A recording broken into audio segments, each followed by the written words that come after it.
El héroe de esta historia es un maestro del disfraz. A algunos se les ha aparecido como una cuña, a otros como un cono. Pero sea cual sea la forma que haya adoptado, él siempre ha sido el número uno. Su historia es nuestra historia. Es una historia de lucha, de conocimiento, del lugar de donde vienen los números.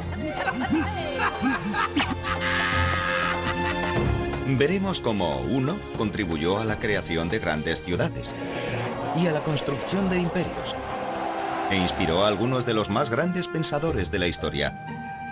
Y veremos también cuál fue su papel en el hecho de que el dinero funcione como lo hace. Oh, gracias. Y por último veremos cómo uno se alió con cero para dominar el mundo en que vivimos hoy en día, el mundo digital, el mundo gobernado por unos y ceros. Las palabras que estoy diciendo ahora han sido recogidas en primer lugar por mi ordenador utilizando un código de unos y ceros. Incluso mi imagen, que sale en esta televisión digital, ha sido enviada a través del éter como una serie de unos y ceros.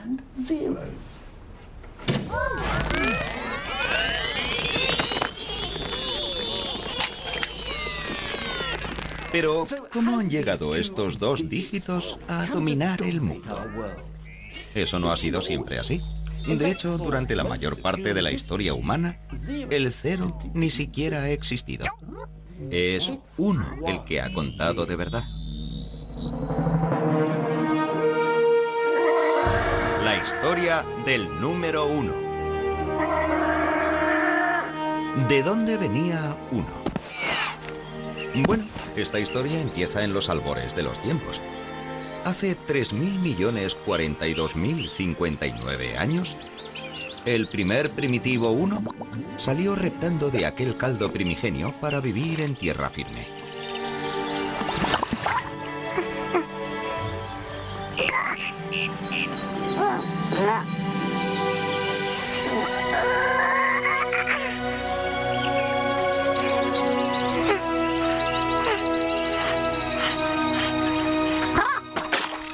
No, en absoluto, es broma. De hecho, los orígenes del uno están envueltos en misterio. Un misterio que solo nuestros más primitivos antepasados podrían resolver. En cierto momento, alguno de ellos debió ser el primer ser humano que usó el uno para contar. Pero, ¿cuándo? Prácticamente desde que el hombre ha sido capaz de hacer marcas en los huesos, ha estado, bueno, haciendo marcas en los huesos. Pero, ¿qué hay del tipo que hizo rayas como estas hace 150.000 años? ¿Es posible que estuviera contando? ¿Acaso estas rayas representan una serie de unos? Bueno, los expertos nos dicen, con todo el peso de las pruebas científicas y arqueológicas, que no tienen ni idea. De lo que sí están bastante seguros es de que uno es mucho más joven que nosotros. No ha sido hasta hace relativamente poco, unos 20.000 años escasos, que tenemos una prueba sólida de la existencia de uno y de que alguien lo utilizaba para contar. Por supuesto, no tenía este aspecto cuando nació. Entonces, uno no era más que una raya en un hueso. Este hueso es conocido como el hueso de Ishango. Fue hallado hace relativamente poco en el Congo. Y miren, aquí pueden ver las rayas. Sabemos que cada una de ellas representa un uno. ¿Cómo podemos estar tan seguros? Bueno, alguien debía estar contando porque hay 60 rayas a lo largo de esta parte del hueso y otras 60 en esta otra parte, distribuidas además en grupos de la misma cantidad. Y no hay modo de hacer eso si no es contando. El hueso de Ishango marcó un momento decisivo de la humanidad. Los zoólogos nos dicen que otros mamíferos son capaces de contar hasta 3 e incluso hasta 4, pero no más.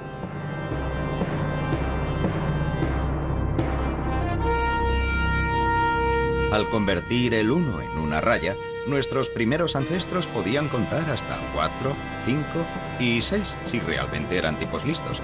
De hecho, podían contar tantos unos como quisieran.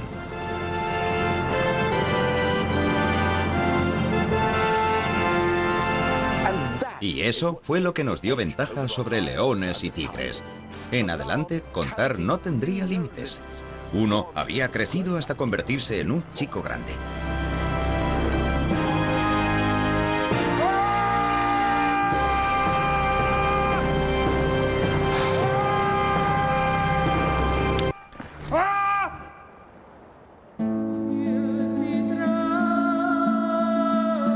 Mientras tanto, los humanos estaban empezando a mudarse, y eso iba a cambiar la historia de uno para siempre. Dejaron de vivir en cavernas para construirse sus propias cuevas, las casas.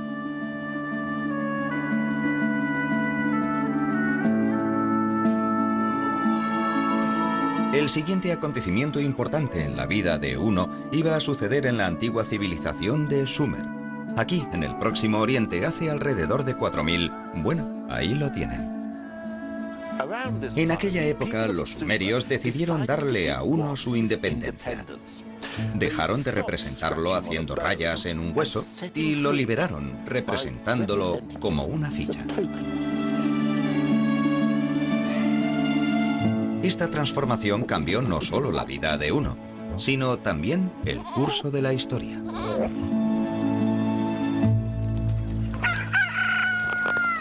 La invención de estas fichas permitió a los sumerios hacer cosas que nadie había hecho hasta entonces. Si tú añades muescas a un palo o hueso, puedes hacer solo eso, añadir o sumar.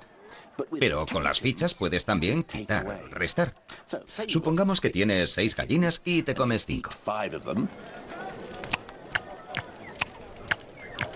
¿Y qué es lo que tenemos? Una indigestión. No. Ha inventado la aritmética. Aquel fue el mayor avance de un... Para averiguarlo tenemos que ir a un lugar donde no sucedió.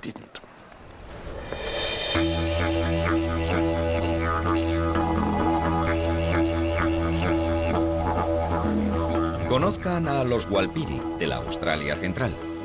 Son un pueblo que vive aquí desde hace unos 30.000 años, aunque no hace tanto que los antropólogos descubrieron que no utilizan números. La gente se interesó por los Walpiri porque en nuestra lengua no utilizamos números. Tenemos una palabra para decir uno, pero eso es todo. Hasta recientemente, los Walpiri se las han arreglado sin utilizar números. ¿Cómo lo han podido hacer? Las cosas que hacen ustedes en su mundo se hacen aquí de otra manera. Vean, por ejemplo, al anciano Yapal Jarri, que ha crecido y ha vivido sin usar nunca números.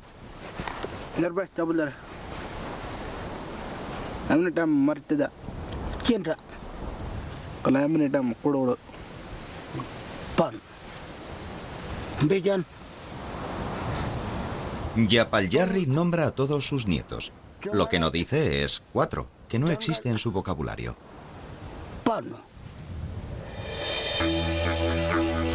Los más viejos de los Walpiri no hablan de los momentos del día en términos exactos, sino de la posición del sol. Ni siquiera hablan de distancias, pues el mapa de su territorio está hecho no con números, sino con canciones que contienen toda la información que necesitan. Estas canciones de tiempos inmemoriales, profundamente enraizadas en su cultura, constituyen un gran orgullo nacional.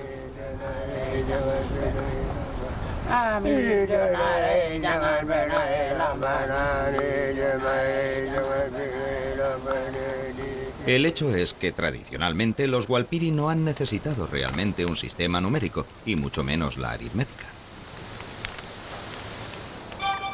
Pero, ¿por qué en la otra punta del mundo, hace 6000 años, las gentes de Sumer sintieron la necesidad de convertir a uno en una ficha e inventar las matemáticas?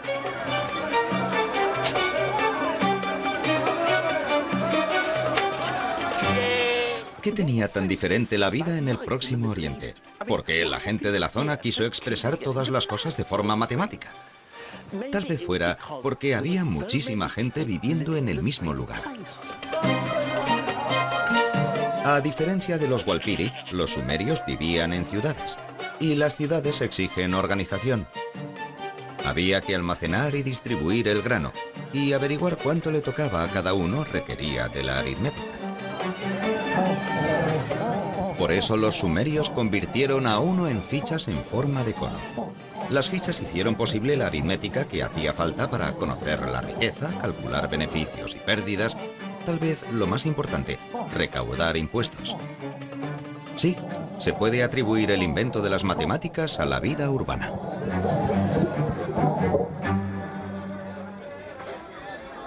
La habilidad de practicar la aritmética no fue lo único que los sumerios necesitaron en su vida urbana. También debían ser capaces de llevar un registro continuo de sus cálculos. Pero el caso es que la escritura no se había inventado aún, y parece que fueron los números las primeras cosas que se escribieron. Sucedió de la siguiente manera. Cantidades concretas de conos se guardaban en bolsas de arcillas que se sellaban para conservarlas a salvo. Una vez sellada la bolsa, ¿cómo podían acordarse de cuántos conos tenía cada una? Era un pequeño problema. Pero, un momento. Cogieron otro cono e hicieron en la parte exterior de la bolsa tantas impresiones como conos había en su interior. Después, alguna mente brillante se dio cuenta de que no necesitaban las bolsas para nada. Y ni siquiera hacían falta los conos. Podías hacer marcas directamente sobre una tablilla de arcilla y ya está. Tenías un registro de la cantidad. Había nacido la noción de la escritura. Los matemáticos sumerios eran ahora capaces de mantener registros permanentes de sus cálculos, y estos podían llegar a ser más complejos que nunca. Solo unos pocos elegidos, a los que se entrenaba desde la infancia, eran iniciados en los misterios de los números. Llegaron a ser una élite poderosa y muy bien pagada, a la que aún hoy rendimos homenaje. Eso es, el gran legado de los sumerios al mundo fue el contable.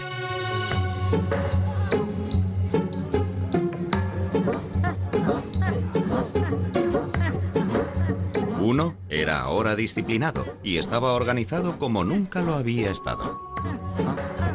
Se convirtió en una poderosa herramienta.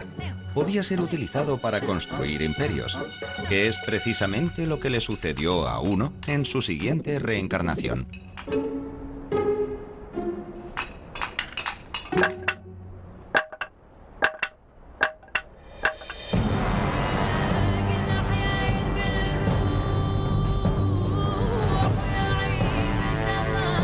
En manos de los sumerios, Uno había llegado a ser parte de un complejo sistema de cómputo. Los egipcios llevarían sus talentos mucho más allá. Además de andar muy lentamente, no sonreír y formar en línea, a los egipcios les encantaban las cosas grandes, los grandes edificios, las grandes estatuas y los grandes ejércitos. También llegaron a utilizar números realmente enormes. Y la forma en que los escribían nos proporciona una reflexión fascinante de la jerarquía de la sociedad egipcia. Primero estaban los números de los trabajos y tareas cotidianas. 1 era una simple línea sin adorno alguno. 10 era una cuerda. Y 100, un rollo de cuerda. Todos humildes números del trabajo diario. Pero a continuación venían los números de los aristócratas, números para impresionar. 1000 se representaba con un loto, que es el símbolo del placer. 10.000 era un dedo autoritario. Y por fin llegaba el número de los faraones, aquel con el que los sumerios ni siquiera llegaron a soñar. 1.000.000, el tipo de número que solamente un faraón podía necesitar para contar a sus prisioneros.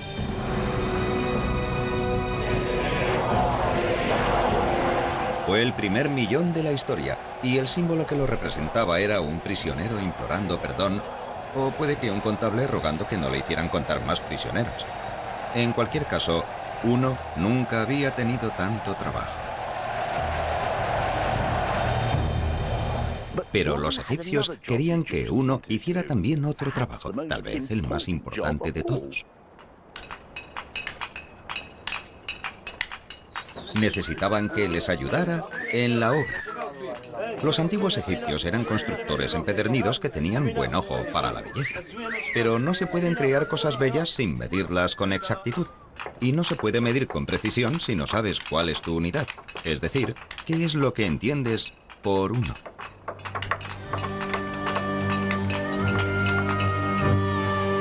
Tratando de resolver este problema, los egipcios harían algo que nadie había hecho antes.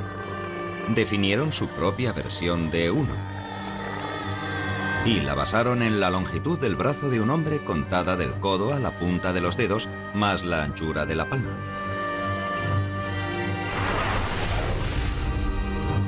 Uno era ahora conocido como el codo, la medida de todas las cosas, el soberano indiscutible.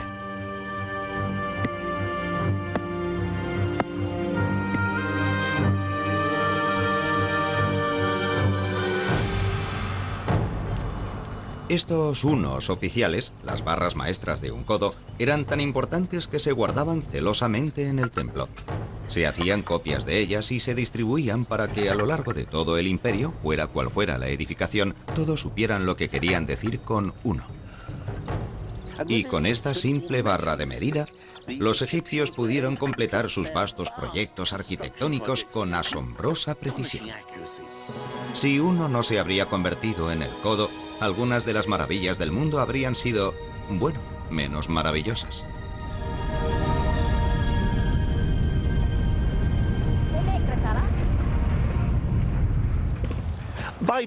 Haciendo que uno pasara de contar cosas a medirlas, los antiguos egipcios no solo inauguraron todo un nuevo mundo de trajes a medida y moquetas ajustadas, sino que también hicieron de uno la medida de todas las cosas.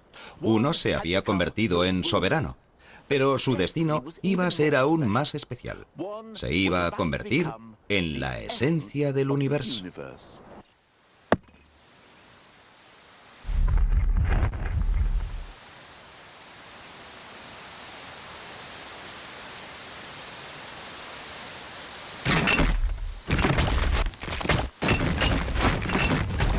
Todo empezó hace alrededor de 2500 años en la antigua Grecia, o lo que entonces era la Grecia moderna, a causa precisamente de un tipo que se llamaba Pitágoras.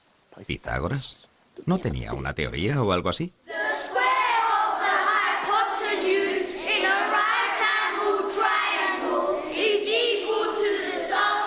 Eso es, el teorema de Pitágoras. Un poco aburrido, yo nunca lo entendí. Well, actually, I think that Pythagoras was a pretty interesting bloke. ¿Ah, sí? He had a school in which all his pupils had to give up their worldly possessions, eat only vegetables and swear never to touch beans. ¿Cómo se explica eso? Pythagoras believed that when you fart, a bit of your soul escaped. Es asombroso qué cosas se aprenden hoy en la escuela. Es verdad que Pitágoras era un poco, bueno, raro, por decirlo de alguna manera suave. Estudió en Egipto y en el Próximo Oriente, y cuando volvió a casa abrió su escuela vegetariana de matemáticas. Aquí se dedicó completamente a explorar las maravillas y misterios contenidos en los números. Pitágoras fue el primer hombre que distinguió los números pares e impares y les dio sexos. Mientras el 1 era macho, el 2 era hembra, y así sucesivamente. También tenía afición a los números enteros, que eran grupos de unos. Advirtió que ciertos números enteros crean formas agradables. 3 hace un triángulo, 4 un cuadrado. 1 más 2 más 3 más 4 hacen 10, que forma un triángulo mágico. Pitágoras estaba también convencido de que 1 contribuiría al fin a explicar una de las cuestiones filosóficas fundamentales de la época. Los filósofos griegos buscaban incansablemente la primera materia del universo, aquella de la que todo estaba hecho. Un filósofo decía que todo estaba hecho de fuego, otro que de aire, el tercero que de agua. Pitágoras decía que todo estaba hecho de números, incluida la música. Para descubrir lo que Pitágoras quería decir, he venido al Jardín Botánico de Waterbury, en el Oxfordshire. Oh, muchas gracias. Pero ahora necesito un matemático. Oh, yo soy matemático. Oh, mira qué suerte. Pero si quieres saber algo sobre Pitágoras, la música y las matemáticas, vamos a necesitar algunos tiestos de diferentes tamaños. Ay, ay, ay. Oh, perfecto. Pitágoras quería comprender por qué ciertas combinaciones de notas sonaban tan hermosas y armónicas, y vemos que, si golpeamos un tiesto, obtenemos una nota, la... Pero si la combina con la nota de este otro tiesto, la... Es una combinación bastante mala. Escuchémoslas juntas. Sí, eso no suena nada bien. Pero si toco este tiesto de aquí, la... Es una combinación hermosa. Vamos a escucharlas a la vez.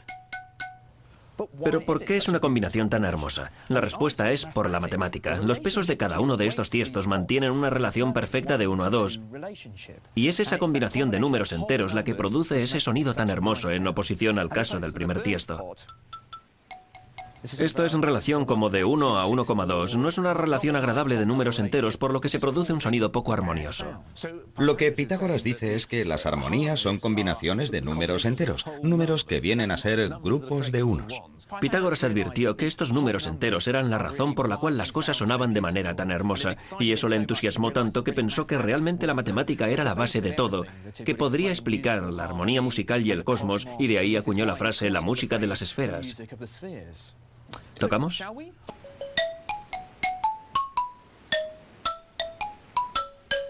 Si la belleza de la música se basaba en números enteros, Pitágoras pensó que lo mismo sucedería con todo lo demás.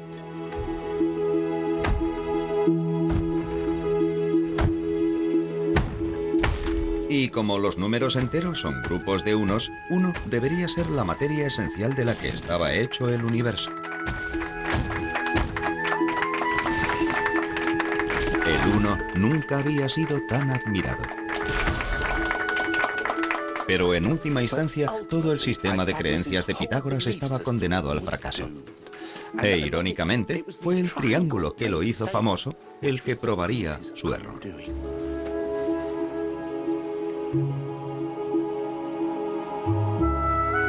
Si 1 estaba en el corazón de todas las cosas, debería estar también en el corazón de todos los triángulos, incluido el triángulo rectángulo de 2 lados iguales. El problema es que no es así. Pitágoras siguió intentando reducir los 3 lados a una cantidad exacta de unidades, pero eso era sencillamente imposible. Cuando uno de sus discípulos trató de hacerle ver este asunto, los demás lo ahogaron. Todo el sistema de creencias de Pitágoras de que el mundo estaba hecho de unidades era falso.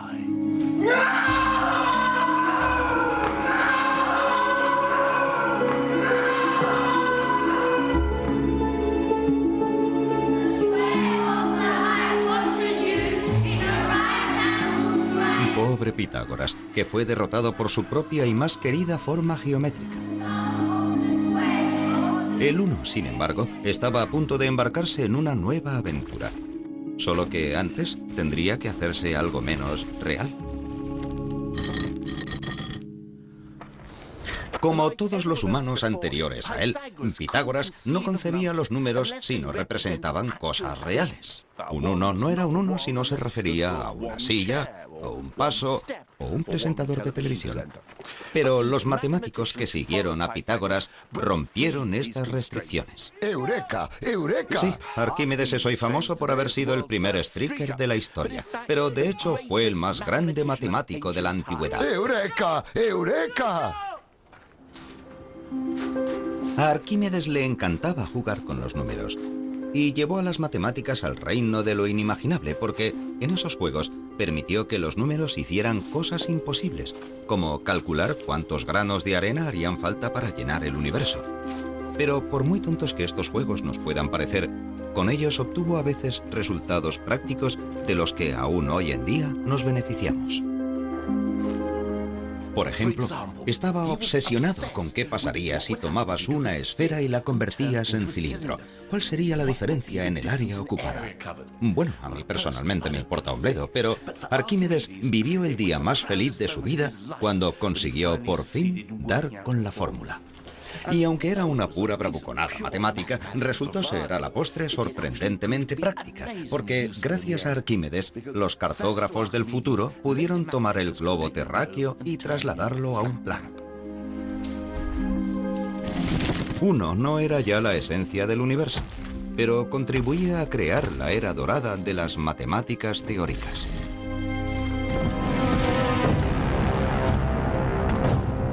Pero una nueva fuerza se estaba extendiendo por el mundo, y uno estaba a punto de ser dominado por un pueblo que tenía obsesiones muy diferentes.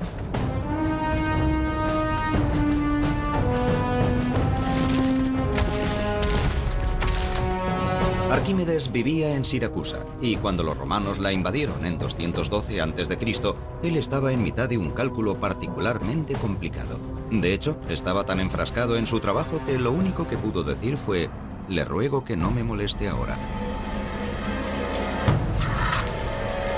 Tal vez no fue una actitud muy inteligente. Fue el fin de las matemáticas teóricas en el mundo clásico. Los romanos no estaban interesados en vagas abstracciones del tipo cómo calcular el peso de todas las cabras que hayan vivido nunca. Estaban más interesados en el poder. Lo quisiera o no, uno era ahora un siervo de Roma.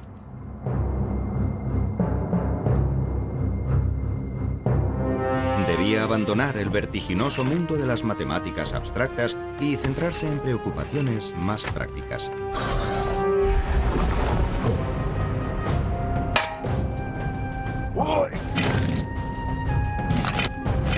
Se convirtió en la columna vertebral del mundo romano, pues los romanos lo usaron para establecer una rígida cuadrícula numérica en su ejército. Había 10 hombres en una sección, y 10 secciones, es decir, 100 hombres, constituían una centuria. 2 centurias hacían un manípulo, palabra que literalmente significa un puñado, y supongo que eso es lo que serían 200 soldados romanos. Incluso los castigos se basaban en principios numéricos. Si una legión sufría una derrota humillante, toda la legión era diezmada, es decir, se mataba a 1 de cada 10 hombres, independientemente de cuáles hubieran sido las responsabilidades de cada uno.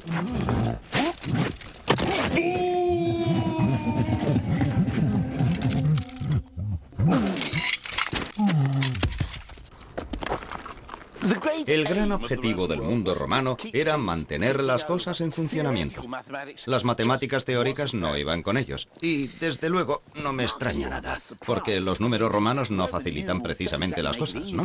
Míralos. No son más que una versión más elaborada de las viejas muescas en los huesos, y la única sofisticación venían a ser nuevos símbolos para los números cada vez menos manejables. V para el 5, X para el 10, C para el 100, hasta llegar al símbolo del millón. Pero esto sigue siendo un simple sistema de cómputo que viene muy bien para grabar inscripciones en las tumbas, pero no resulta muy útil para las complicaciones de las matemáticas teóricas. Por ejemplo, intenten escribir 1000 millones de esa manera. Yo lo he hecho y con los números modernos me ha llevado 8 segundos. En números romanos llevaría unos 16 minutos. No resulta sorprendente, por tanto, que los números romanos no se utilizaron para hacer cálculos. Para ello, había que valerse de una tabla de cómputo, una primitiva versión del ábaco.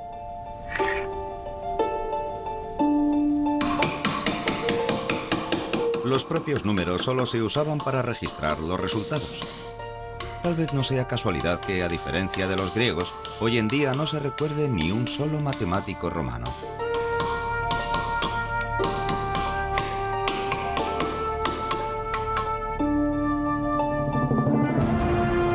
Con la extensión del poder romano, se difundió también su sistema numérico. A lo largo de los siguientes 500 años, toda Europa, de España a Turquía, cayó bajo dominio romano, y sus números siguieron utilizándose incluso después de la caída de su imperio.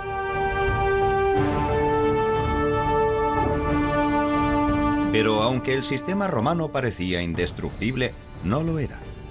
Su perdición vendría del este, de la India, para ser más preciso, alrededor del año 500 de nuestra era.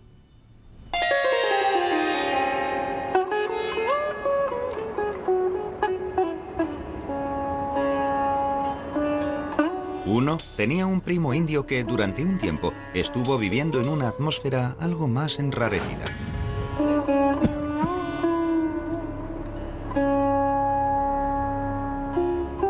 Los indios parecían haber estado mucho menos preocupados por la organización militar que por la renuncia al mundo y la búsqueda de la iluminación. Pero el nirvana no está ahí mismo al final de la calle. Para alcanzarlo hay que recorrer un camino muy largo que exige dedicarle muchísimo tiempo. De modo que para expresarlo, los indios tuvieron que inventar números extraordinariamente grandes. Ahí está el rayu, por ejemplo. Un rayu es la distancia que recorrería un dios en 6 meses si avanzara 1 millón de kilómetros en cada uno de sus parpadeos. ¿Y qué tal un palia? Un palia es la cantidad de tiempo que me costaría hacer un gran montón de lana de 10 kilómetros de alto si añadiera una hebra cada siglo. He aquí uno que he hecho un poco antes. Está claro que son unos números que a uno le harían sentir pequeño si no hubiera tenido la ayuda de sus amigos.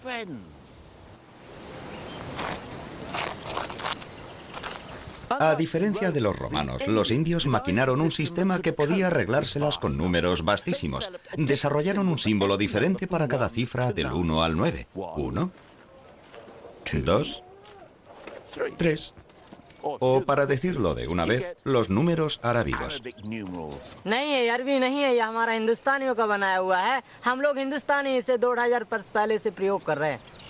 La verdad es que tiene razón.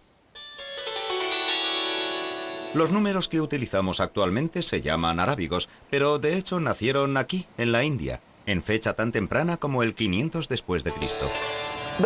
Pero hace alrededor de 1500 años, o algo más si están viendo una reposición de este programa, a alguien se le ocurrió una idea estupenda, increíble y extraordinaria. La mayor revolución que se había producido en los números desde que los sumerios inventaron las matemáticas. Un invento que cambiaría el mundo.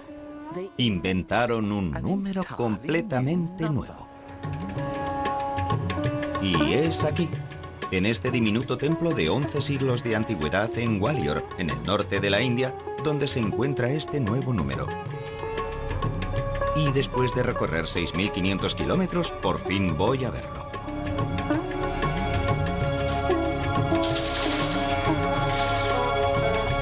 Oye, Nick. Está cerrado.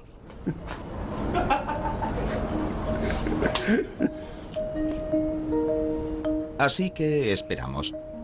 Y mientras lo hacíamos, empecé a preguntarme cómo es que este nuevo número no se había inventado antes. Es un numerito sencillísimo que se dice en un momento y se escribe aún más rápidamente.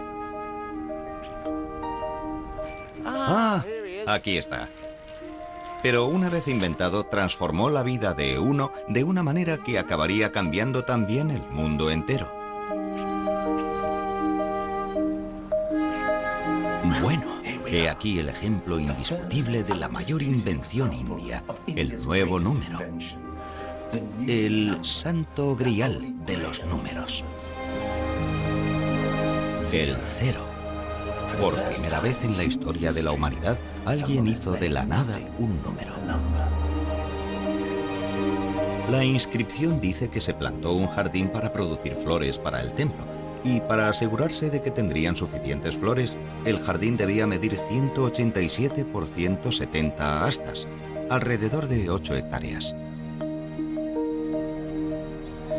Mientras los romanos usaban los números para registrar sus conquistas y contar cadáveres, estas gentes los utilizaban para asegurarse de tener las provisiones necesarias para sus arreglos florales.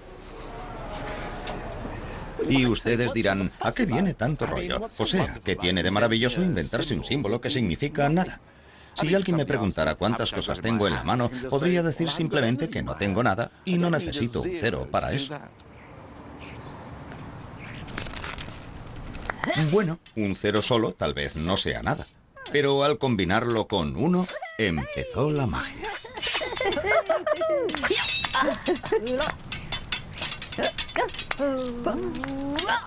Y cuando a ellos se unió el resto de la tropa, los resultados fueron espectaculares. Con solo 10 dígitos, los indios podían hacer números infinitamente grandes e infinitamente pequeños. Los romanos no podían hacer esto.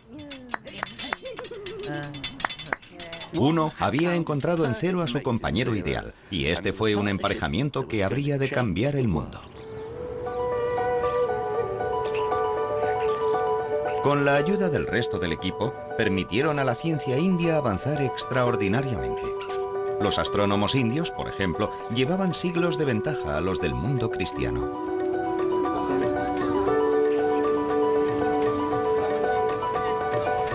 Los científicos indios afirmaron que la Tierra giraba sobre su propio eje y que se movía alrededor del Sol. Algo que en Europa Copérnico no averiguaría hasta 1000 años más tarde.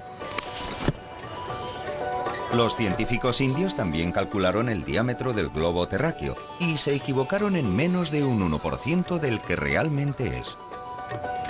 Todo eso fue posible gracias a la participación de 1, 0 y el resto de la tropa de números. Fueron una gran sensación y su fama se extendió rápidamente por toda la Tierra. Antes o después se iba a producir un conflicto con los números romanos. Pero por ahora, 1, 0 y sus amigos se abrieron camino a través de los desiertos de Arabia para conquistar una de las sociedades más sofisticadas de la época en lo que hoy es Irak.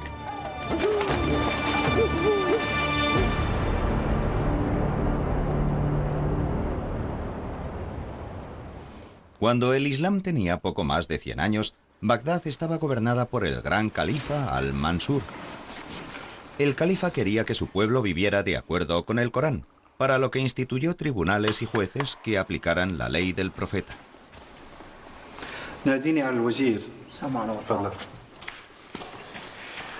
Pero la ley del profeta está llena de instrucciones que requieren severos cálculos matemáticos, si han de cumplirse con exactitud. Por ejemplo, a diferencia de lo que sucedía entre los cristianos, el Corán establece que la mujer obtenga su parte de una herencia. El libro dice, hay una parte para el hombre y otra para la mujer, cada una de las cuales depende del número de los demás parientes y de su relación con el difunto. Hacer todos esos cálculos requería la utilización de fracciones y ratios, pero los árabes de la época contaban aún con los dedos. No es que no estuvieran dotados para la aritmética compleja, es que su sistema numérico no les permitía avanzar más. Pero un día llegó a la corte un embajador de la India. Debía aparecer ante el gran califa con algún tipo de presente, pero el califa era un hombre de riquezas infinitas. Resultaba difícil saber qué regalarle. Vaya que una camiseta que dijera "Adoro la India" no habría servido.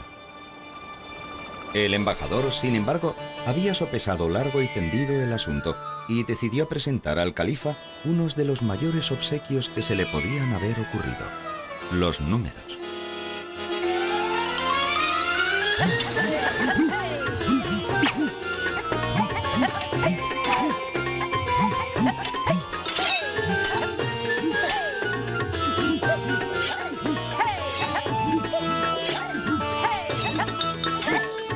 La verdad es que no sabemos exactamente cómo el mundo islámico llegó a adoptar los números indios, pero la historia del embajador es mi favorita.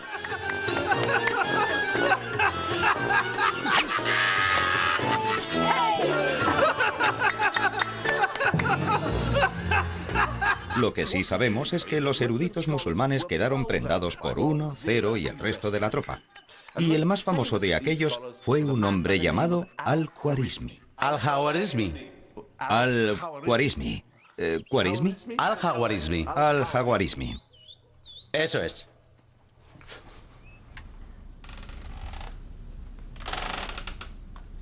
Al-Khwarizmi y sus colegas enseñaron a estos números un montón de trucos completamente nuevos. Ecuaciones cuadráticas. Álgebra. Pasteles de logaritmos cúbicos invertidos. Bueno, vale, eso me lo acabo de inventar. Pero estas nuevas hazañas numéricas permitieron a la ciencia, las matemáticas y la astronomía alcanzar grandes logros en el Próximo Oriente, y la cuadrilla india resultó un gran éxito en todo el mundo islámico. Pero al otro lado del Mediterráneo, la Europa cristiana estaba aún bajo la garra inamovible del ejército de los números romanos, y siendo romanos, no iban a permitir dar paso fácilmente a los incansables recién llegados. La confrontación entre los dos sistemas era inevitable, y cuando llegara, dejaría sellado el destino del mundo occidental.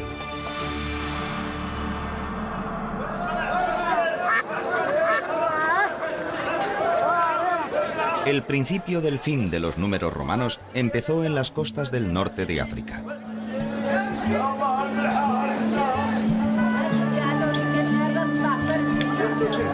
Los comerciantes musulmanes adoptaron rápidamente el uso de 1, 0 y compañía en sus negocios y actividades. Para finales del siglo XII, los números indios eran ya de uso común. Y fue en el ajetreado puerto de Bellaya donde un joven, hijo de un diplomático italiano con base en Argel, vio por primera vez su asombrosa actuación.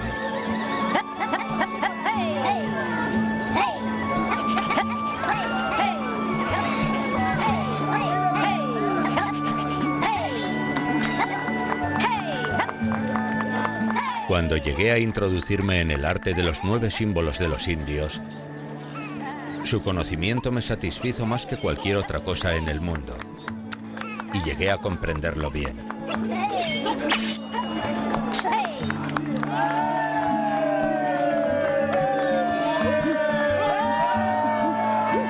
Aquel joven era conocido como Fibonacci y quedó tan prendado de los números indios que cuando creció decidió llevárselos con él a casa.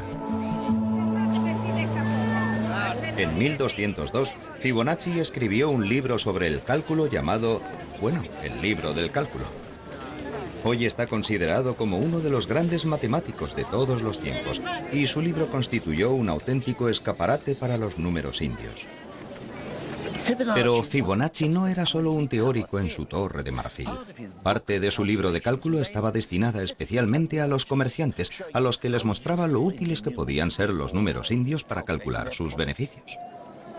Tal vez piensen que no era especialmente rompedor, pero esta era la época en la que el capitalismo empezaba a salir a la luz en Europa, y el libro de Fibonacci se convirtió en lectura obligada.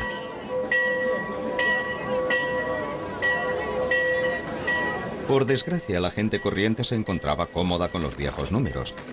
Al fin y al cabo, habían vivido con ellos durante los últimos 1000 años. Los viejos números romanos no iban a ponérselo fácil a los recién llegados.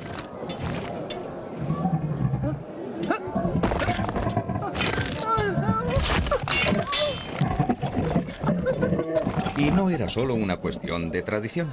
El cliente o comprador medio tenía algunas buenas razones para preferir el sistema antiguo. Por ejemplo, muchas ciudades italianas tenían su propia moneda en la Edad Media, de modo que cada vez que me encontraba en una nueva ciudad o en un nuevo plató con sus extras convenientemente disfrazados, como es el caso, tenía que acudir al banco o banca del cambista. Una banca era una mesa de contable, poco más que un ábaco con fichas en vez de avalorios. Los hombres que operaban con ellos, los banqueros, debían prestar un juramento de no engañar a sus clientes. Y si los magistrados descubrían que alguno engañaba a los clientes, venían y le rompían la banca en la que trabajaba, de donde procede la expresión bancarrota, que aún usamos hoy en día. Hola, ¿cuánto me da por esto? En este momento está contando. Es tranquilizador comprobar que está utilizando números familiares, que son, por supuesto, los números romanos. Y está usando este ábaco, de modo que al menos veo lo que está haciendo. Eso es lo que voy a recibir, ¿no? Muy bien, muchas gracias. Ha sido un placer hacer negocios con usted. Pero, ¿qué pasaría si fuera donde uno de esos chicos listos que usan los nuevos números indios? Hola, ¿cuánto me va a dar por esto?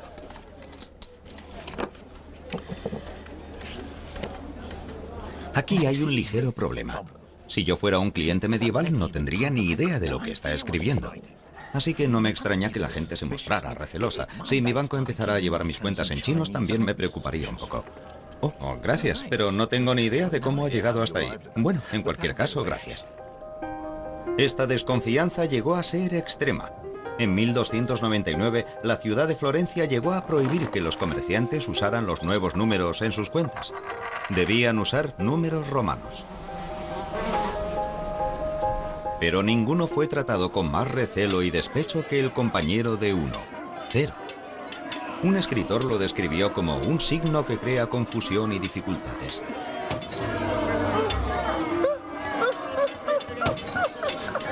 A 0 se le llamó cifra, y se le consideraba tan sospechoso que esta palabra acabó definiendo el modo de hacer códigos secretos, de donde viene cifrar y descifrar.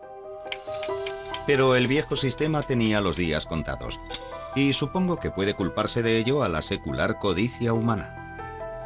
Los tradicionalistas que se aferraban al ábaco y a los números romanos nunca habían tenido que calcular intereses sobre préstamos, porque la Iglesia Católica decía que cargar interés sobre el préstamo era pecado.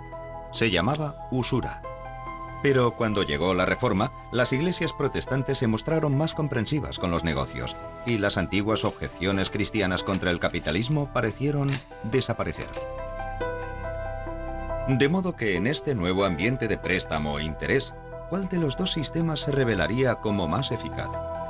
¿Los números romanos o el ábaco? Bueno, vamos a averiguarlo. A mi derecha, un matemático de primera clase. A mi izquierda, una gran experta en el uso del ábaco. Si yo prestara a alguien 10 euros al 0,5% de interés mensual, ¿cuánto me deberá al terminar el año? ¿De acuerdo? ¿Preparados? ¿Listos? ¡Ya! Kimi se dedica al ábaco desde que tenía 15 años y está usando un moderno modelo Soroban, pero tal como se hacía en el siglo XVI, va redondeando sus números a las décimas y centésimas más cercanas. Esperemos que le salga todo redondo. Marcus utiliza lápiz y papel y trabaja sobre una cuadrícula de decimales. Vive en el norte de Londres con su encantadora esposa Shani y 3 hijos adorables. No es grande, pero es inteligente. Ah, parece que Kimi tiene una respuesta. Sí. ¿Cuál es tu respuesta? 10,60. 10,60. De modo que el interés compuesto a un año es de 10 euros con 60 y parece que el ábaco lo ha resuelto con más rapidez que el matemático. Bueno, yo no quisiera amargaros la fiesta, pero creo que esa respuesta está equivocada. Mi resultado es de 10,61,677766403 para ser exactos. He tenido en cuenta el resto del interés, que es muy poco cada mes, pero suma algo. De modo que me sale ese 1,6 de más. Para el hombre de negocios medieval, esa podía ser la diferencia entre poder ganarse la vida o no. Tal vez sea por eso que el individuo que maneja el ábaco parezca tan desgraciado. A medida que el capitalismo ganaba respetabilidad, el cálculo del interés simple y compuesto se convirtió en imprescindible para cualquier comerciante respetable. Y para llevarlo a cabo, incluso con el ábaco, el viejo sistema romano no podía competir con los números indios. Así que siglos después de que Fibonacci los trajera a Europa, los números indios al final desplazaron a los pesados y torpes números romanos. Eran rápidos y versátiles, y con 1 y 0 como líderes, mucho mejores en el trabajo de equipo.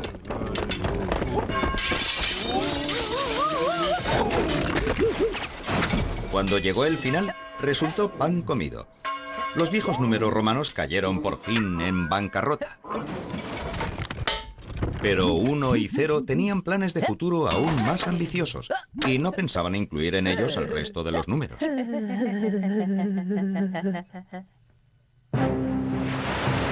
Mientras tanto, la tropa completa de los números indios había conquistado el mundo occidental. Con ellos, los navegantes europeos hallaron más fácil calcular la latitud en la que se encontraban y así atreverse a cruzar el gran océano lejos de la vista de la Tierra. Así es como tropezaron con América. Y los nuevos números se convirtieron en el vocabulario de la banca moderna tal y como lo conocemos hoy. Pero aún había mucho espacio para el viejo problema de el error humano. ¡Socorro, socorro, socorro! ¡Socorro, socorro! ¡Qué desgracia! ¡Dios mío! ¡Socorro, qué desgracia! Colón pensaba que había llegado a Japón cuando de hecho había llegado a las Indias Occidentales tras recorrer la mitad del mundo. Había cometido un error que es cosa de humanos, pero había un hombre empeñado en conseguir que dejaran de producirse. Sucedió alrededor de 1600... Bueno, no sé ni por qué me molesto.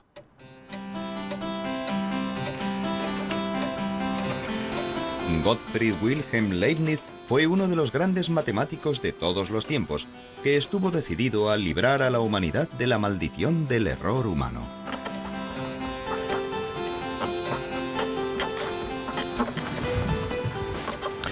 Tratando de hacerlo, Leibniz inventó algo que aún hoy sigue afectándonos en nuestras vidas cotidianas. Y lo que es más, es un invento que daría a nuestro viejo amigo Uno la oportunidad de gobernar el mundo. Leibniz estaba convencido de que podía erradicar el error inventando una máquina de calcular mecánica, y de hecho construyó una, utilizando todos los números del 0 al 9. Pero después tuvo una idea mejor, inspirada por su filosofía. Es verdad que, mientras el completo vacío y la jungla sombría pertenecen a Cero, él es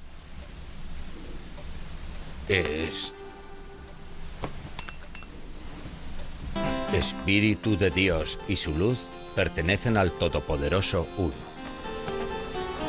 En otras palabras, y parafraseando a Leibniz muy libremente, el universo es una especie de queso de Gruyère, cosa que algunos habíamos sospechado durante años.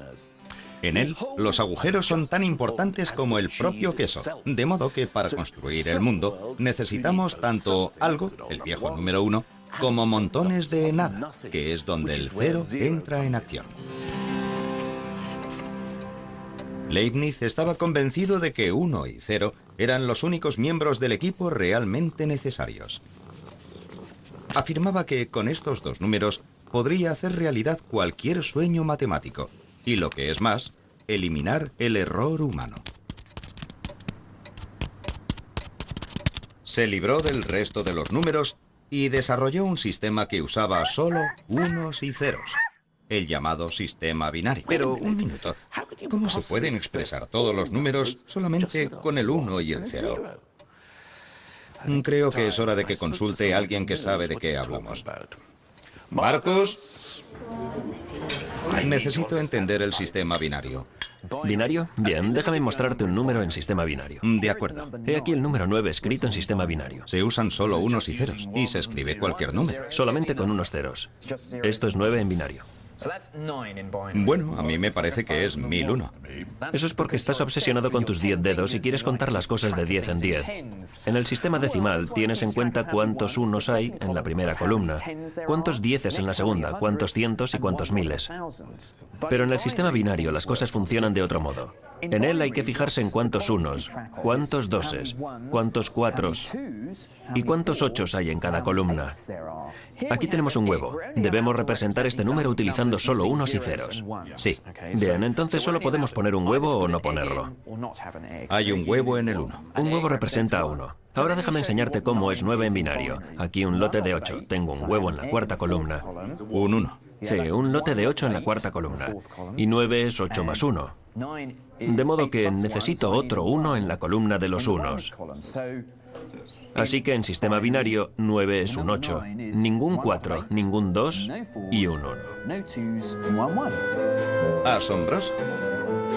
Pero, ¿qué pasa con los demás números? Bueno, después de unas 3 horas de clase, llegué a comprender que era posible expresar todos los números utilizando solo unos y no unos. Incluso llegué a convencerme de que no hacía falta usar huevos para hacerlo.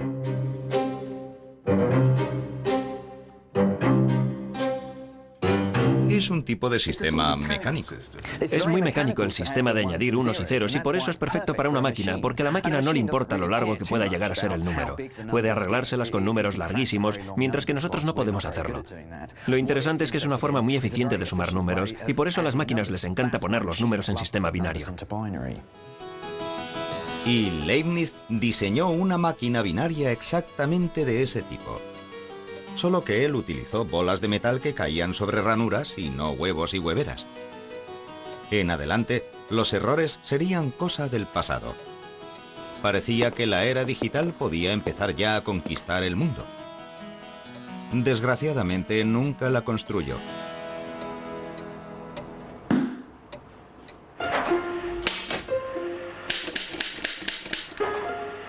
Uno y 0 debían esperar aún otros 265 años antes de ponerse bajo la luz de los focos.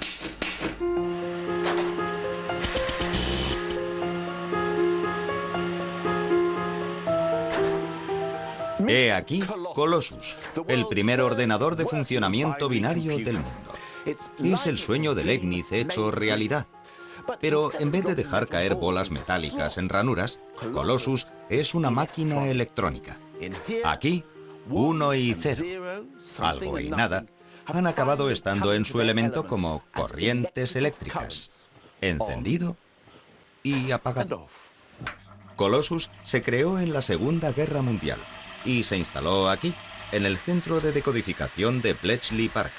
Estaba formado por 1200 válvulas, miles de cables y cientos de componentes mecánicos. Pero como en todos los ordenadores de hoy en día, el verdadero corazón de esta máquina es 1 y 0.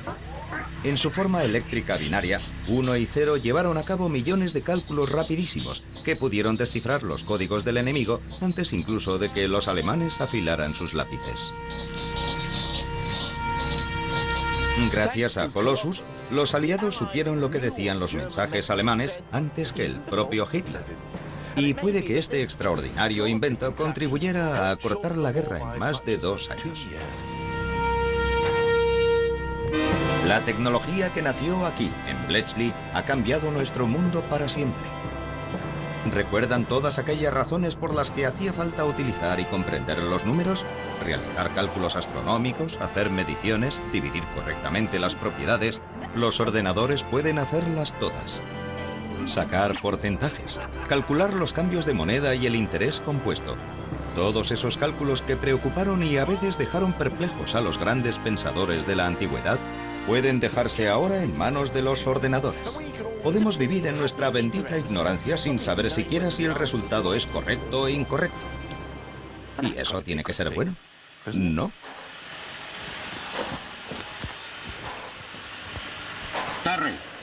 Terry, ¿dónde vas, Terry?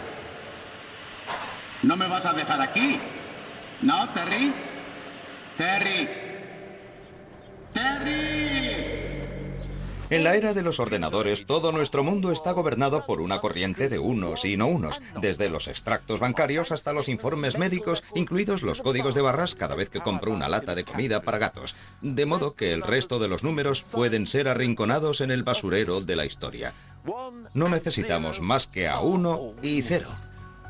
El viejo dúo ha llegado a la cima del éxito.